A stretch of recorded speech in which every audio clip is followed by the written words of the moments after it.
Welcome to our web exclusive. I'm Mike Montecalvo, along with Eyewitness News analyst Lieutenant General Reginald Centracchio. General, latest developments on the terror in Brussels, but I think people need to understand how the relationship is going to be here. We're hearing reports that ISIS now using the internet, recruiting people out of Brussels to attack people around the world. Is that true? It is. Seemingly, you would think with the arrests that have been made over the last several weeks, it would have somewhat of a deadening effect on that effort, but unfortunately, it's ramped up the effort. More effort is being placed into recruitment, using the internet, right into Brussels, looking for Muslims who want to, are obviously potential for joining ISIS. And that's unprecedented that we've seen over the last several weeks. All right, General, we're hearing on Wednesday that one person was killed, at least two people were injured in Russia. Russian officials are saying it was an ISIS attack. There's also a threat against Russian President Vladimir Putin and transit police in New Jersey, too. Are they related? Yes, they are. I believe they are.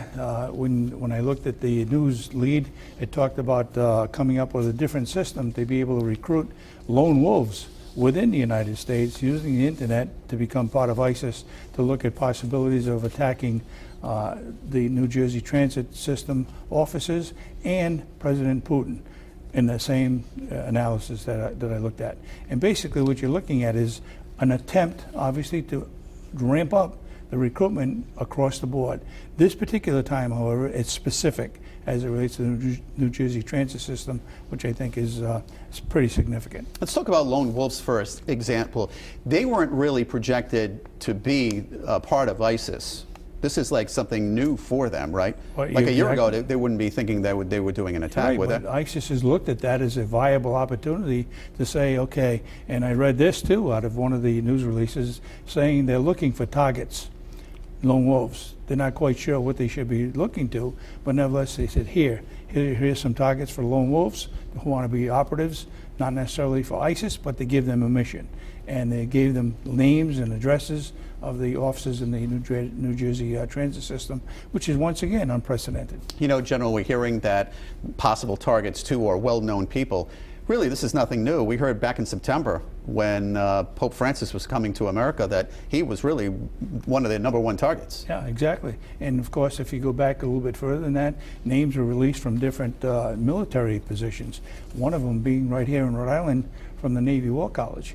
And that seemed to have gone by the wayside, but nevertheless, there's always a possibility it could resurface. Well, General, there is growing concern of ISIS in Europe. The United States putting now more troops along the borders in Europe. That's the most, by the way, since the Cold War. Does this move kind of affect the Rhode Island National Guard or Guard around the country? Well, you know, President Obama talked about having a ceiling on the number of standing troops to be able to go into either Iraq, Afghanistan, Europe in general. At the same time, if you mobilize the reserve or the guard, and that doesn't count toward the overall numbers because they're not on for long periods of time. So I think the possibility certainly would exist that Rhode Island National Guard would be maybe part of that next call-up over the next several years, I would think. You know, we heard so much about splinter groups, ISIS being one of them. You know, I think people are just so familiar with Al-Qaeda and the Taliban. Who's to say that there's not a splintered group coming out of ISIS down the road? Could very well be. You know, Al-Qaeda, if we go back once again a few years, Al-Qaeda means network of many groups. And ISIS was somewhat of a splinter of that, trying to outdo Al-Qaeda. There could very well be a splinter group within ISIS that would try to make it even more horrendous than ISIS itself. With everything going down, especially what we're hearing about the internet, what do you want the next step to be? Next step, we need to find ways and means to outmaneuver them on the internet. Very hard, unless you shut them down, and that's not possible. But unfortunately, they seem to be pretty savvy on how to use the internet versus how we use the internet. We use it for social media, more or less. They use it for recruitment, and they're rather successful with that. All right, General, as always, thank you for your thoughts, and thanks for watching.